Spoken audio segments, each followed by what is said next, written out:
All right, welcome everybody. Before we get started, I'd like to invite Dr. Adams to please go ahead and say a prayer for us. Father God, thank you for bringing us all here right now.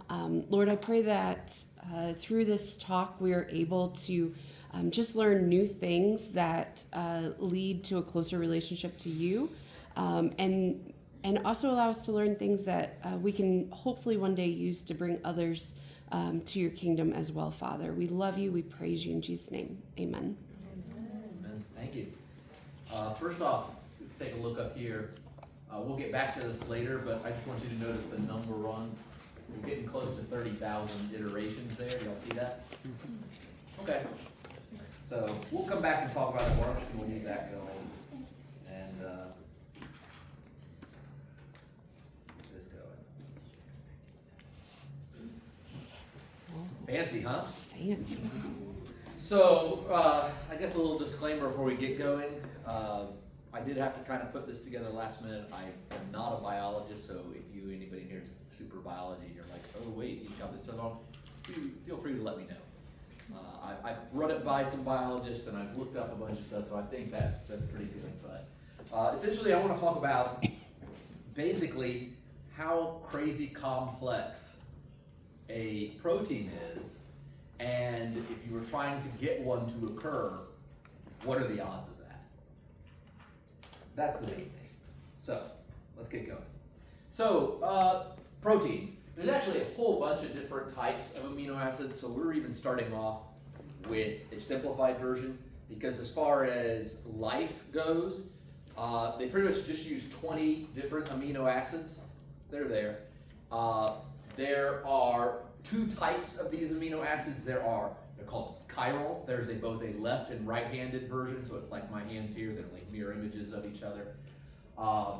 And life tends to only use the left-handed ones. Apparently, occasionally, I guess there can be a mistake happens where a right-handed one can get snuck in or something, but yeah, anyway. So all the ones that are used for life are made of just the left-handed ones, and they can basically link together in any kind of chain of these things that you want to make a protein. Okay, so we're going to go ahead and actually simplify this down even more. And instead of there being 20 amino acids and worrying about their chirality, we're going to start by just pretending that there's two. Just an A and a B. And what we're going to do is we're going to have an unlimited supply of A and B, and they're in some giant vat or something. Okay? And anytime you reach in to grab one, you have a 50-50 chance of getting either the A or the B. And what is going to happen is we're going to find that the number of unique proteins of some length n is just going to be 2 to the n. All right?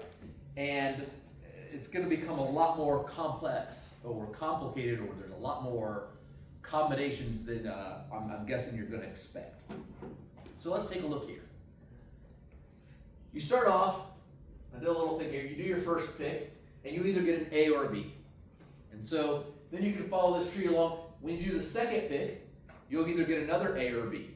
So in the first pick you get A, say you get A, then you could get another A. That's one possibility after 2 picks. You could get an A, then a B. You could get a B, then an A, or a B, then a B. That takes us to this row.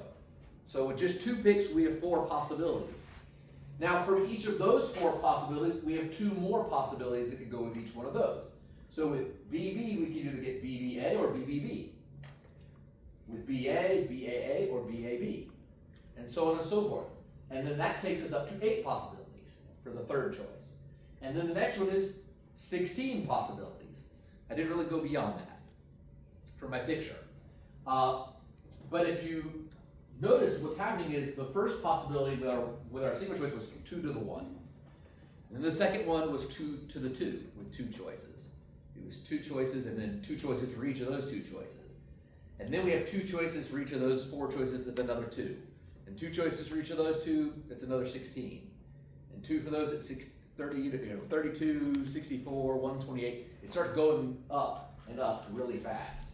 And it turns out that if you wanted to keep going in that fashion, we were going to go ahead and let's say we're going to pick actually what's considered a fairly simple amino acid, but let's pretend we're going to just pick 100 of them. We're picking just 100. There are some proteins that are thousands of amino acids long. We're going to pick just 100 of them, and with just these two little possibilities, that ends up giving us 2 to the 100 possible proteins that could be in that. And if you do the math out, that works out to be about 10 to the 30th. 1.27 times 10 to the 30th to be precise, but it's on the order of 10 to the 30th. And you might think, okay, yeah, that's a big number, big deal, right? But I don't think you quite understand how big of a number that is. And so I want to talk about how big of a number this is. 10 to the 30th. And that's from a really simple situation here. So, anybody here ever count to 100? Anybody ever count to 1,000? Well, a couple of you. I myself have as well, so let's go with that. Anybody count to 1,000,000? I haven't done that either. Okay? But let's say you wanted to count to 10 to the 30th. Well, if you count to 1,000, you've done something that only, I think about 4 of us in this room would say they have done. I did it once on a walk. I don't know why, just to see if I could. I wouldn't mind finding out why y'all did as well sometime. And that's kind of manageable. You can do it. It takes a while, but whatever, you can do it. It took me about the time, I guess, of walking a mile, and I counted it, or half a mile, or half of it, or whatever. Sometime in that order. If you want to count to 1,000,000, you basically have to count to 1,000 times. Okay? That's essentially it. Because 1,000,000 is 10 to the 6th, and 1,000 is 10 to the 3rd. So count to 1,000 times, you make it to 1,000,000. Count to 1,000,000 1,000 times, you get to 1,000,000,000, which is 10 to the 9th. So count to 1,000, start over, do that 1,000 times, you're at 1,000,000. Start over, do that, counting to 1,000 times, another 1,000 times, you're at 1,000,000,000. Anybody ever count to 1,000,000,000 in here? That's just 10 to the 9th. Now you make it to 10 to the 9th. If you want to count to 1,000,000,000,000, you count to 1,000,000,000, start over. Count to 1,000,000,000, start over. Count to 1,000,000,000, start over. 1,000 times. You've made it to 10 to the 12th. You want to count to 10 to the 18th. We're going to do a big jump this time. Count to 1,000,000,000, that whole counting to 1,000,000,000 thing that already seems a little bit over, and then stop, start over, and do that 1,000,000,000 times. 10 to the 18th is counting to 1,000,000,000 1,000,000,000 times. What number did we have to get up to again? 10 to the 30th, right? We're at 10 to the 18th so far. So if you count to 1,000,000,000 times, and then repeat that entire process another 1,000,000,000 times, you're at 10 to the 27th. Count to 1,000,000,000 times and repeat that 1,000,000,000 times, 10 to the 27th. And then if you want to get to 10 to the 30th, you would have to, and I wrote it right here, it says, to reach 10 to the 30th, you would have to repeat the process of counting to 1,000,000,000 times, repeat that 1,000,000,000 times, and then repeat that entire process 1,000 times. And you have now counted to 10 to the 30th.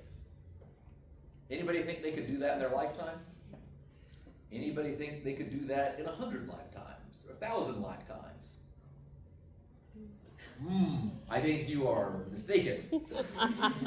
I don't think you'd get anywhere near it. So let's consider some more about how large this number actually is.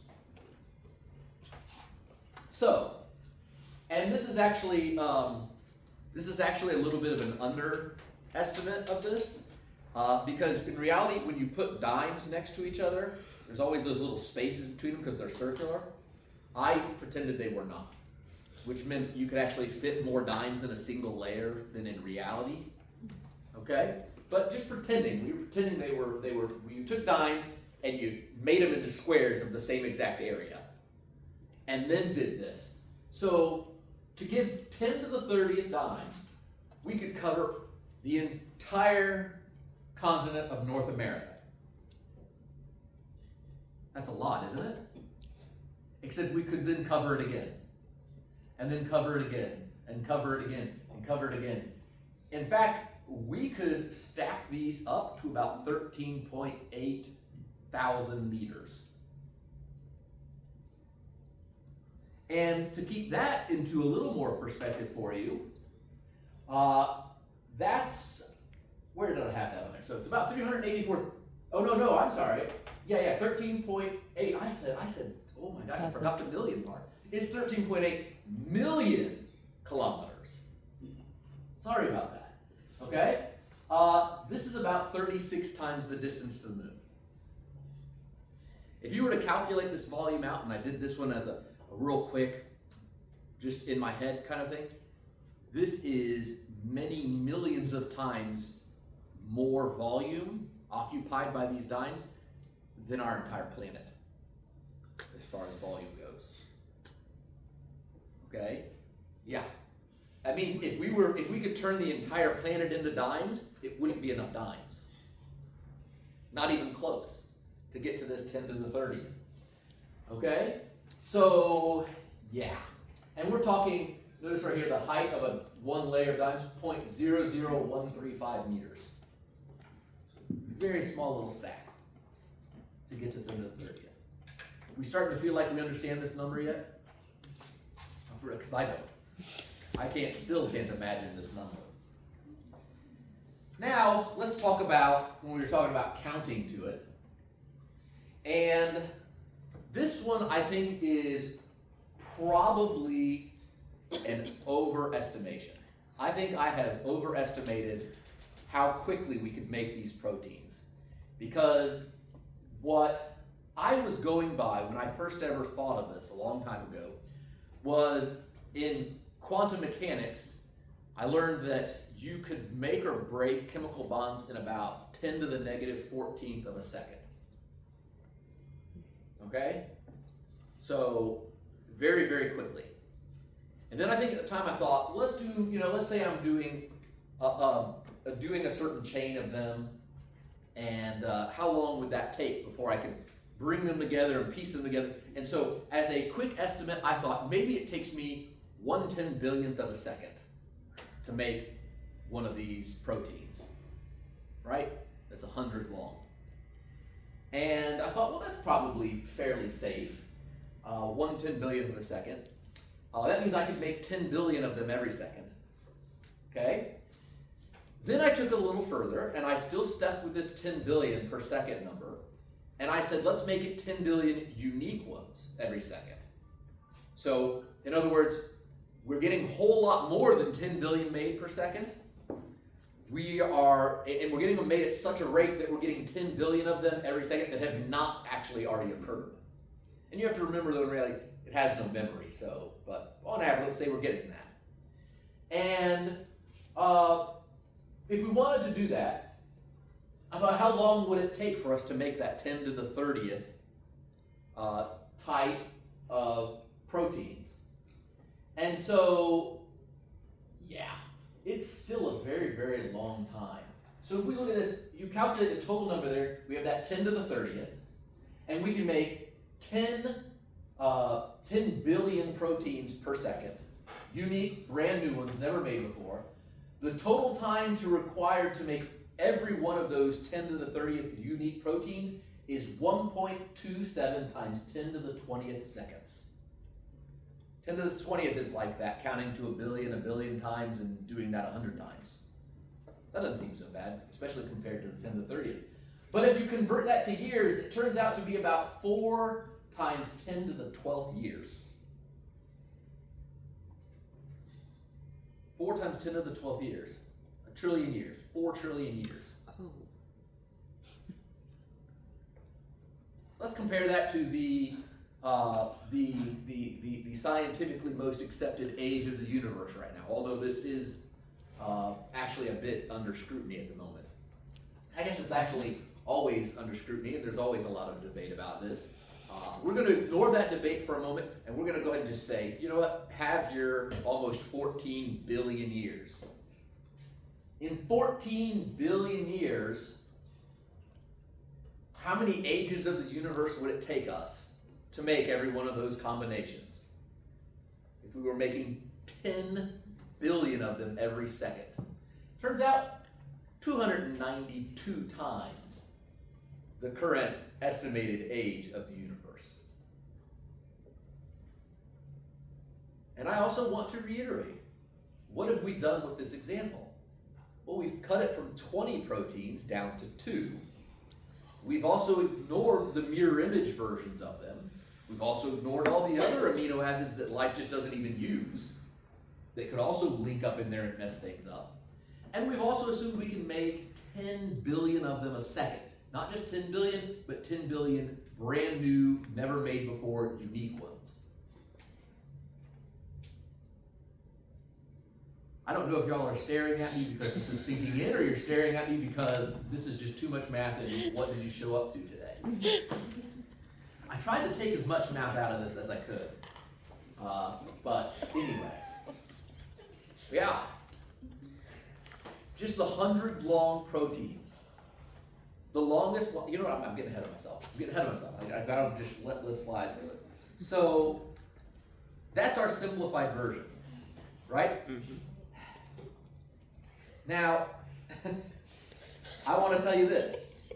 I looked some of this up, and there was some kind of debate about how long this took, but I got the numbers here for you.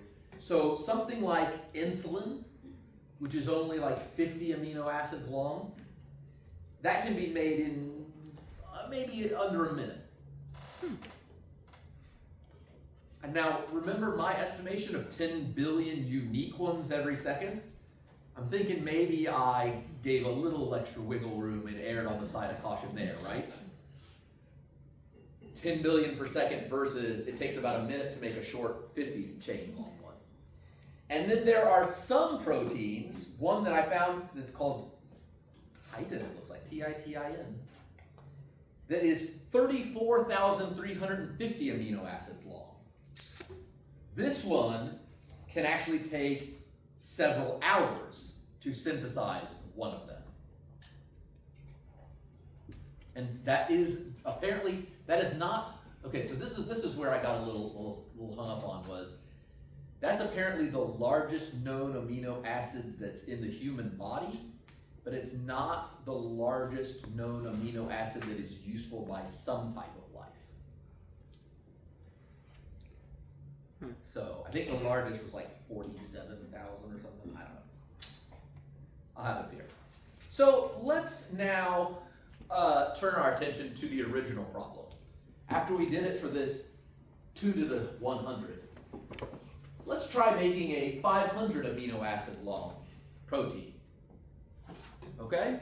500 still not anywhere out of the realm of possibility of proteins, since our longest one that's even just in us right now is 34,000. Okay? So we'll make one that's 500 long.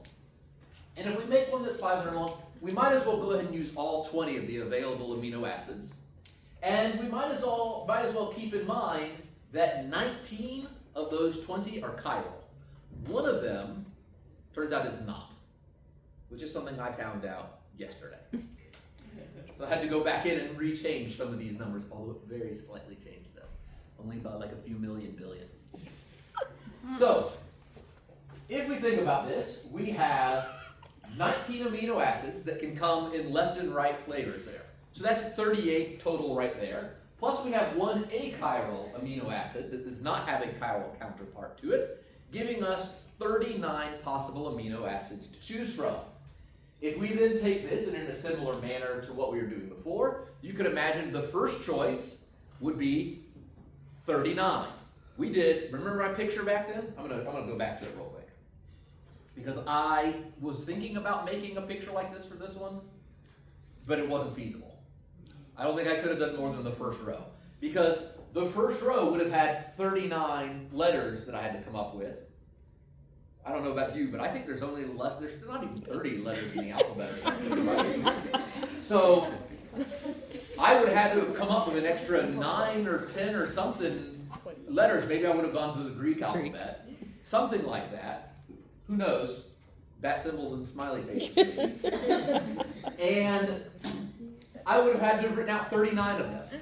And then branching from each one of those, so that's the first church, that first 39. Branching from each one of those 39s, I'd have to have another 39 branching from each one of those. I couldn't fit that in. And then if I was going to go to the third step, which would have been just this step right here, it would have been from each of those 39 branches that branched out 39 more times, another 39 branches from each one of those. No way I was getting that anywhere near. It was just the line, that it just was a mess. So, and I'll have to admit, I tried to do it on Illustrator, it wasn't working. I even tried asking an AI, I said, can you make this? And it was like, I can make one branch of it. It actually told me, I said, that's too complex. I can make one little, and it was one dot with 39 arrows, lines coming out of it. And it just looked like nothing. It didn't even put any letters or anything on it. So, where were we on this? Is this where we were? Yes. No. Wait, is it? Nope, go back. This one? There. Okay, so this is where we were. So we have that 39 choices, and we're going to make 500 of those choices. So this is 39 to the 500th power. You could try typing that into a calculator if you want. Most calculators I've ever tried it on, just even with the 10 to the 30th, the 2 to the 100, most calculators I try that on tell you error. It's overflows, it's too big. But you can approximate it, and that is 39 to the 500, and I did this with some logarithms. Any of my pre-calc students in here? Yay, logarithms. So, we take log base 10 of 39 to the 500, bring the 500 out front, which y'all haven't learned yet in that class, but we'll get to soon, and you end up with 795. Or 795.5. So I think from here I just wrote 796. That means this is 10 to the 796th. Remember how big 10 to the 30th was? This is 10 to the 796th. This isn't counting to a billion times a billion times a billion times. Like, this is a lot. Of counting to billions or trillions upon trillions of times. And that's a 500 long chain, not a 34,000 long chain. And when I'm talking about that number, I mean, we are talking just incomprehensibly larger than 10. 10 to the 30th, I can't comprehend. Huh? It's 2 to the 30th. 2 to the 30th. No, it's 10 to the 30th, it's 2 to the 100.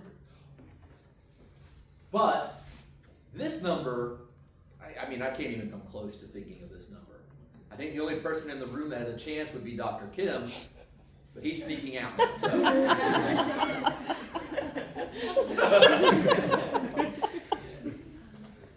Yeah, I have no chance with any of these numbers. They're just staggering to me. I can't picture, what did we say it was?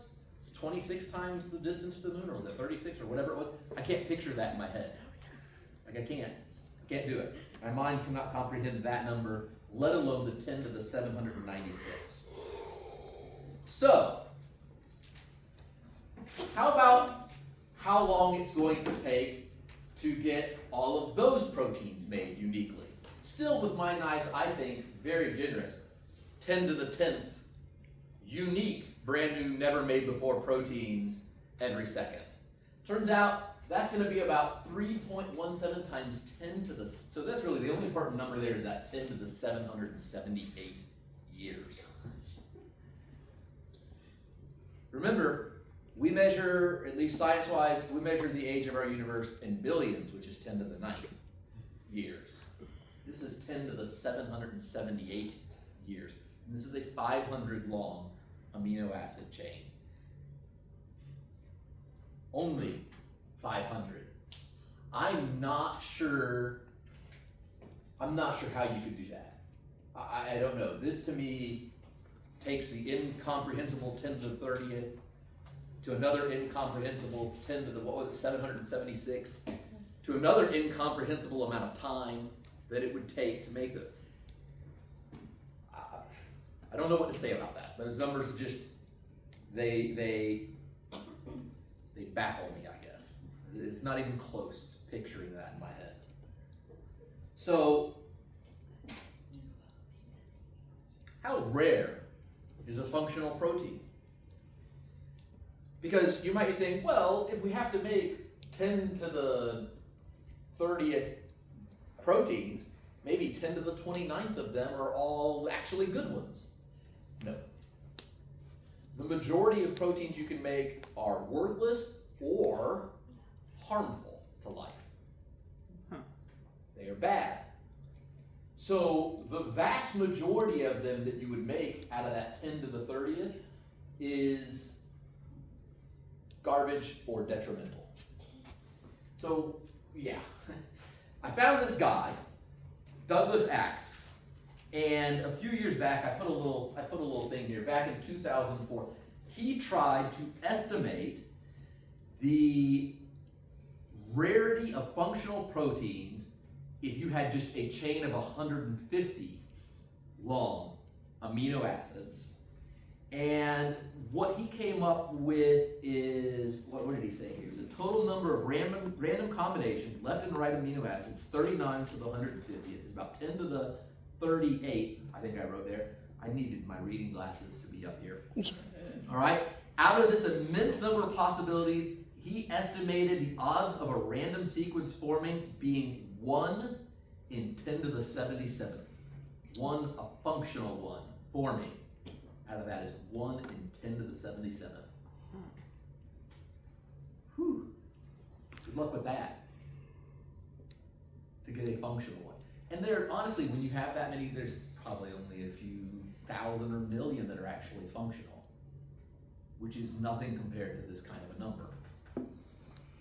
Right? You ever think you'd come to a thing and I'd be saying a few thousand, few million is really just not much at all. You can practically ignore it, right? Who cares? So yeah.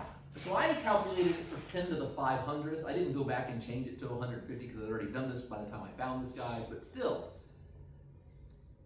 Imagine making a 10 to the 500th. The odds of getting one of those that's functional, very, very small.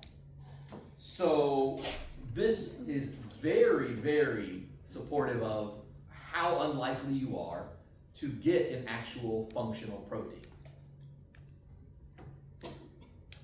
Now, there is an argument against this. I'm going to give it to you right now. The idea is you can have random chance, but you can have random chance where correct steps remain. So let's think about that thing I showed you earlier. Let's see if I can get out of this. Let's go back to this.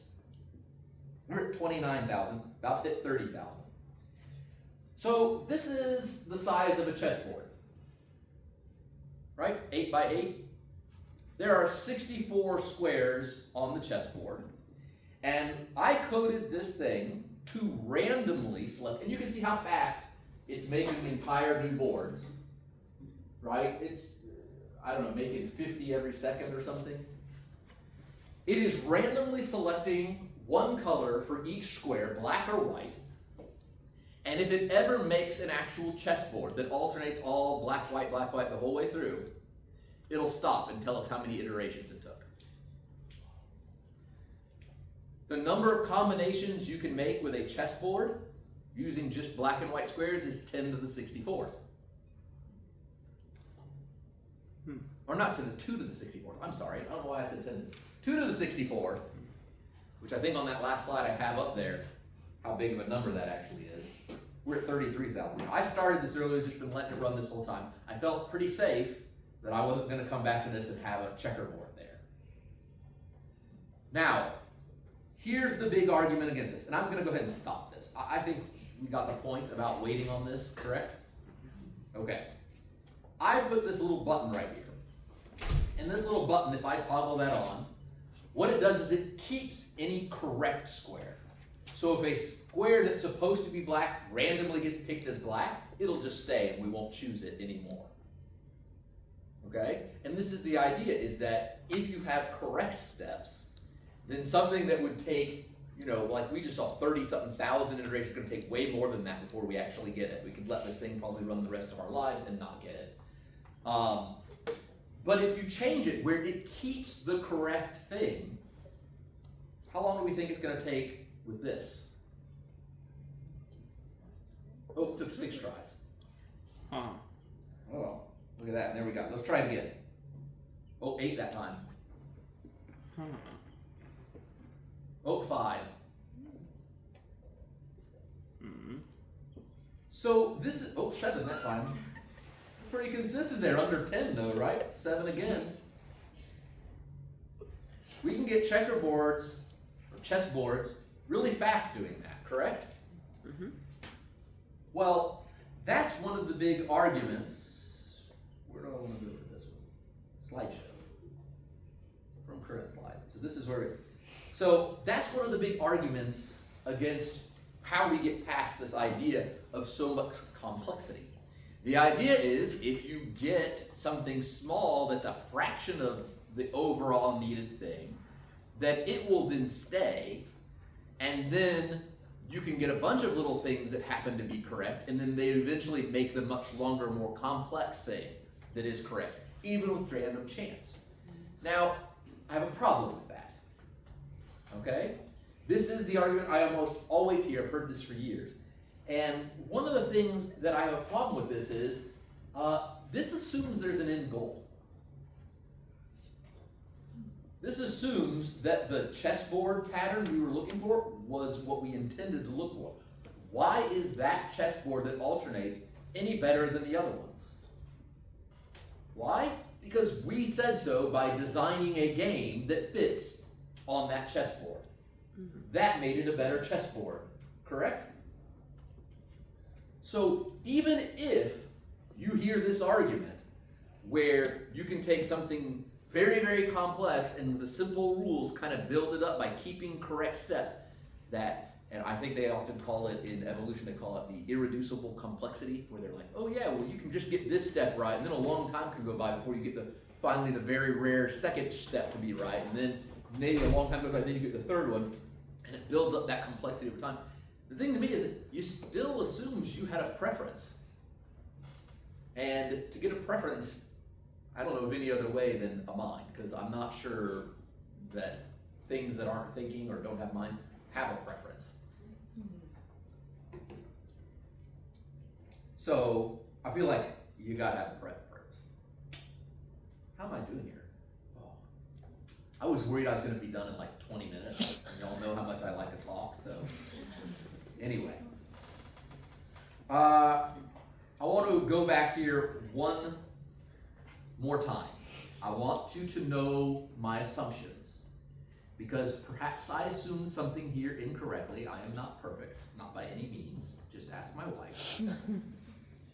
My daughter, she'll happy to tell you as well. But the simplification, whether it's 150 or 500 amino acids, I'm assuming you need to get one of those fixed lengths. In reality, you just have to get a functional proteins really of lots of different lengths, okay? But again, working up to that 34,000, 44,000 long amino acid thing, to me screams guided process. It has to be. Even if it happens really quickly, it's guided, because that has an end goal in mind. So, I have found that there was a wide range. I found something that said, some sources I found said as low as 50 or under 50 amino acids to over 2,000.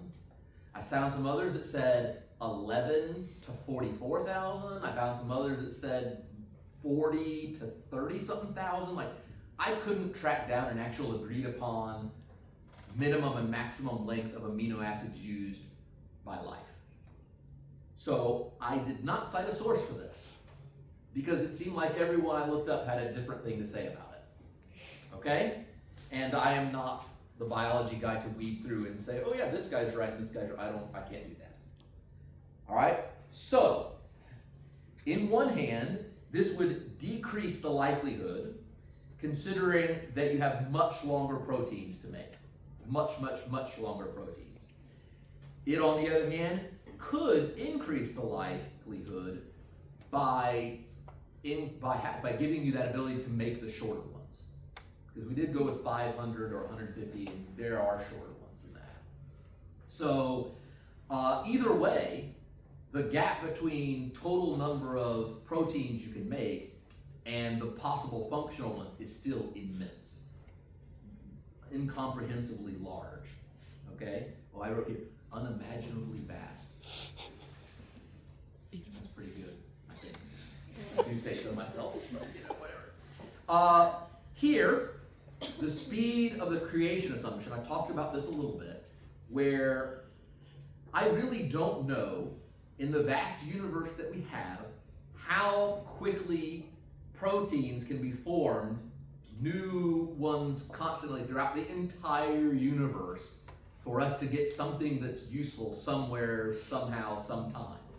I really don't know that. I still feel like 10 billion per second, unique ones, is awfully generous. But go up even more, maybe it's 11 billion per second. That's not going to make much of a difference. Okay? And so it may actually be more or less likely than that, but when we're talking about numbers that are that staggeringly large, up or down a few million billion is not that big of a deal. All right? Yeah. And then my last page.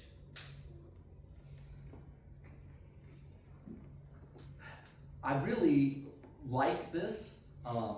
And the person that I had a professor back at USF that gave me the idea for this, and I just took it a good bit further. But he had a student ask him whether or not he thought life arose on its own on Earth. And his response was slightly along this lines in stating that he thought it was basically impossible for that to be the case. And he had his doctorate in molecular biophysics from Johns Hopkins. And so he gave me the idea, and I kind of just expanded it a whole bunch and went with it and just kind of keep adding to it as I've thought about what he said so many more times since then. But yeah, he just basically said, oh yeah, you know, if you did 100 long one, the A-B thing that I did, the 2 choices, I don't know, he's like, that's 10 to the 30th choices. Okay, that number doesn't mean much to me, so that's where I started putting this together over the years, just thinking about how much that number meant to me, what it could do, what kind of things I could compare it to, how would it count to it. So yeah. And there's one final really, really big assumption that I have not looked into very much, but I think, and I wish he had been able to come here today, I believe Professor Hughes knows a little bit more about this, and I wish I'd gotten time to do it, but again, I was doing this last minute. We've assumed there's already in this a tremendous amount of already existing amino acids. Notice we didn't even talk about how in the world do we make an amino acid first. How complicated is an amino acid, and what does it take for them to have formed in the first place? Let alone formed in such giant vast seas that we can make 10 billion of them per second. Okay? Any questions? I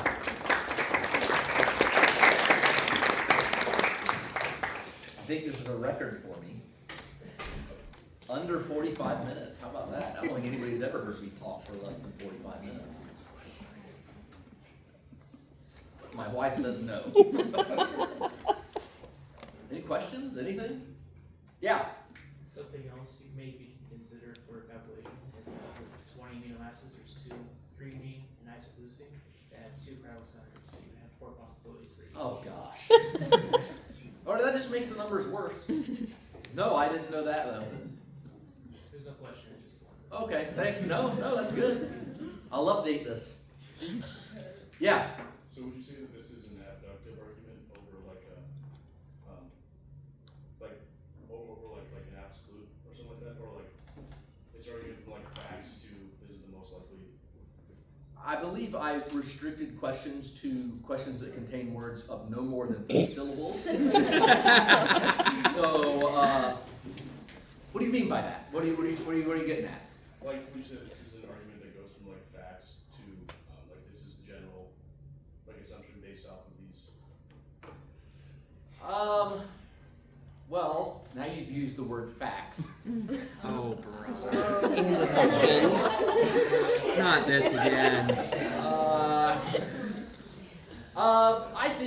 I guess my best way to describe this is and maybe this isn't quite answering your question, but it makes me think back to a question that I had in undergraduate physics. And the question was about if you had 10 to the 10th monkeys randomly typing away on typewriters, how long would it take before you'd expect them to accidentally type Hamlet? And the name of the question was the definition of, what was it? It was the definition of never. And you could calculate a number of the odds of what, one of them actually typing out every character that's in Hamlet in the proper order. And I think we even assumed we didn't have to worry about the punctuation or the spacing, just the word letters. So however many letters there are in Hamlet, that, 26 to the however many letters that is, choices of typing Hamlet, I still don't think that's as big as these numbers turned out to be, but yeah, the definition of never, I guess, is what I'm going by. Of not only have we encountered something, because I guess in science we're always looking at things where, is it a possibility? And it's kind of hard to say something is impossible. We might be able to say it's improbable or we haven't seen it yet or something like that. Same thing with saying something is a fact. I mean, I think I give this example before. If you had a bag of 1,000 marbles that were either red or black, and you started picking marbles out of there, and you started getting nothing but black marbles, and you did it 100 times and got 100 black marbles, would it be safe to assume that every marble in the bag is black? No, because it might be that there's 999 of them that are black and there's one that's red. And until you find that red, you can't say it's a fact that every marble in the bag is black, which is what we do. We say, all right, we've never seen it contrary to this so far in our limited amount of time, in our limited number of years, on our limited little planet here, and we haven't seen any of those, so we're assuming it's a fact everywhere. So you kind of get me with that word, fact, that I don't know really exactly how to respond to. And then also, to me, it just seems like it's an astronomically impossible likelihood of a thing to have happen. I guess that's what I was going for. Whether or not that quite answers your question, I'm not entirely sure. So, did it? Ish? Okay. You'll use verifiable ones. Okay. Wait, because you said about verifiable, right? See, now you've got to. Is it? Because also part of this assumes that this entire argument I just made is logical. So for this to be verifiable, we'd have to verify logic, but you can't verify logic logically. And why, pray tell, Dr. Almand, can you not verify logic logically?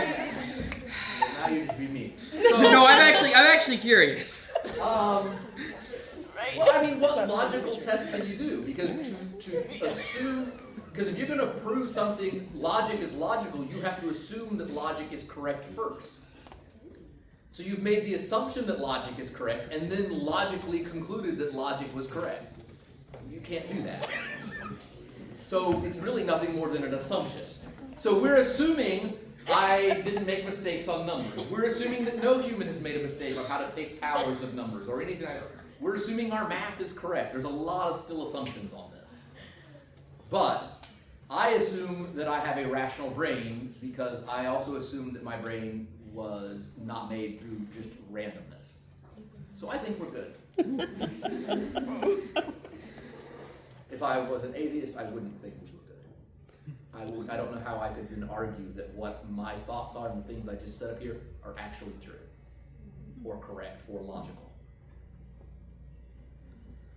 If that helps. Any other questions? Anybody else want to? How are you a productive member of society? I have kids, I guess. It's all on you, Maddie. It's all resting on you. No, it's just you don't like the word fact. You don't like the word verifiable. Half the things you say in class make it sound like you might be slightly deranged, but yet you hold down a job and you have a family. I'm not saying you're deranged. Wow. I'm saying I've never heard someone articulate the idea that it's impossible to verify things and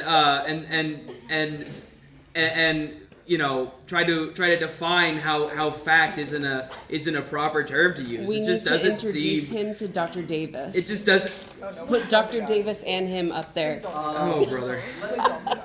Were you in the class when I talked about that there was only one thing you could know? Yes, that you yourself exist. Yes, I was the reason we had Was that that it? conversation. Okay, Yeah. Yeah. No, I've thought very long and hard about that, and I still stick by it. Nobody's convinced me otherwise. Okay. No, nothing I've learned about in physics or from any philosophy or anybody ever has even started to sway me on that idea. Everything's just beliefs after that, and it's what I believe to be true. Can't prove it. I just don't think it's possible. And if I can't prove it, then I've got no fact. A fact, let me put it this way. Facts may exist, we just can't know them, so we shouldn't use that term. Okay. How about that? Is that better for you? Yeah, it's starting to explain how you're a productive member of society. Yeah, that makes a whole lot more sense. Yes. That's very Descartes of you. Thanks. This what? Descartes. Descartes. Descartes? That's how you say it? Remember, it's French. Oh yeah, it is French. It's okay. Oh, yeah. France Anybody is such a funny else? place. Want to call me deranged or? I didn't say you were deranged. I just said that you're. Anybody else want to tell me how I'm an unproductive member of society? No, that was okay. Or make fun of the big ears, something. I said nothing about your ears. Goodness. No, that was funny. I'm just messing with you. Oh, good. Anybody? I know there's some people in the back row that look like they have some not nice things to say about me. See some of my students back there that I'm sure have some things to say about me, so go for it. Airing of the grievances time. You finished early. We can start saying that. No, but really, are there any other questions about this, or? Yeah. I really loved that you brought up irreducible complexity because I think the two go hand in hand, but it almost seemed, I was confused on how you used it in the fact that evolutionists want to use it. Because to me, it's a Christian argument to show divine design. Yes, so I'm arguing against it. I think their big argument to handle the irreducible complexity is to say that, like the checkerboard, if you keep the correct steps, it goes from trillions of possibilities down to, it just only takes us 8 steps. Okay. That's their argument for how you get from an unmanageable amount of possibilities down to the ones that work. But then my response to that would be irreducible complexity, because two proteins, or it doesn't even matter if it's AAA then AAB. Like, it doesn't know that it's correct. Hence, this way. Yep. Because the only way we get the right checkerboard is to have an end goal in mind. Right. How would, with relation to that argument, how would you then kind of argue against that? Because you can bring up that atoms seem to have a way that they want to bond with other atoms. Mm-hmm. So, because I have an answer to this question, but I want to see what you say. How would you explain kind of, there does seem to be some almost directed process, at least at the atomic level. So how would you kind of, Why don't we go back further than that? So we stopped at, we went with, we have amino acids already, how do they hook together? Right. We didn't talk about how we get the amino acids. We didn't talk about how we get the molecules that make up the amino acids. We didn't talk about how we get the atoms that make up the molecules. We didn't talk about how we get the protons, electrons, and neutrons that make up the atom. We didn't talk about how we get the quarks that make up the nuclei.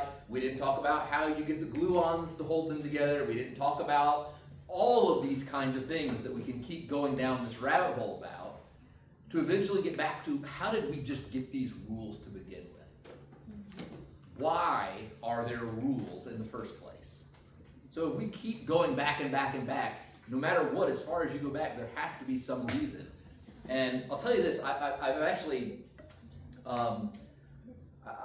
had this debate a lot with quite a few atheists in my life. I've known a lot of them, I worked with them in physics and stuff. And it seems to come down to whether or not you think the rules we got were an accident or they were on purpose. And they always try to argue that they were accidental, which to me, I just don't see. I don't see how they could be accidental like they are. Yeah, I don't know. I don't get it. I kind of feel like they want to choose that, well, I'm just going to say it was an accident.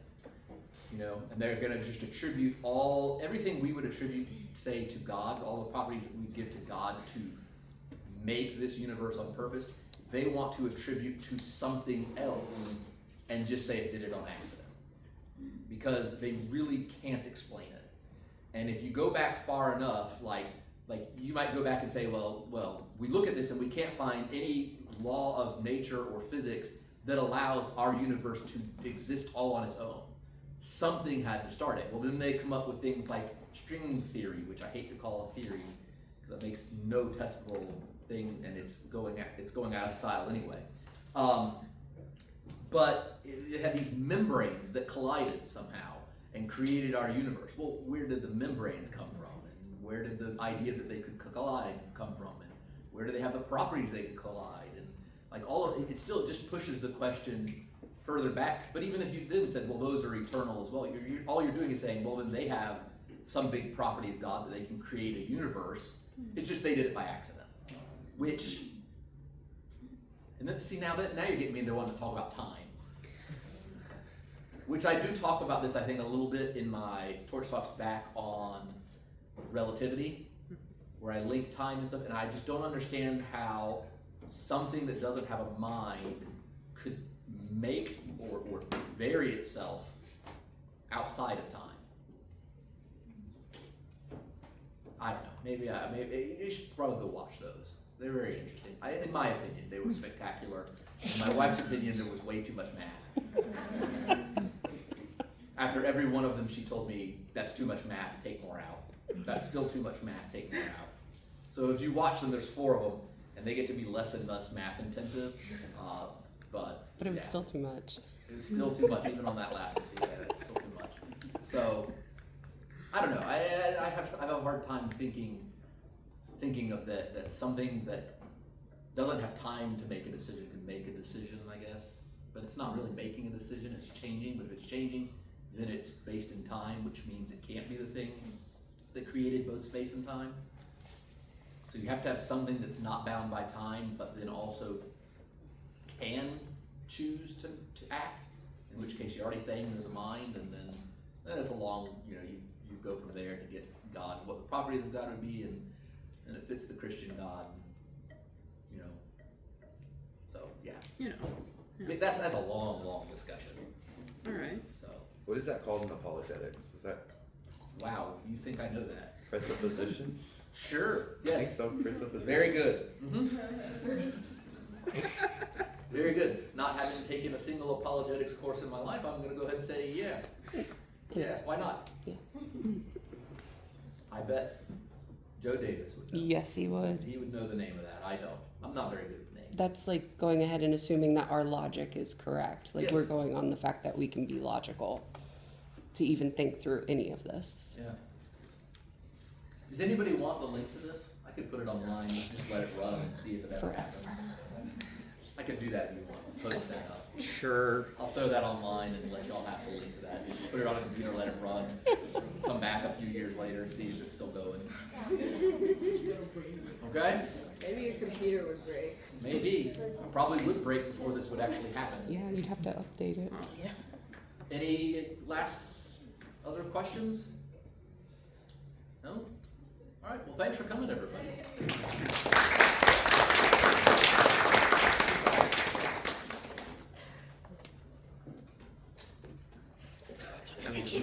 That's okay.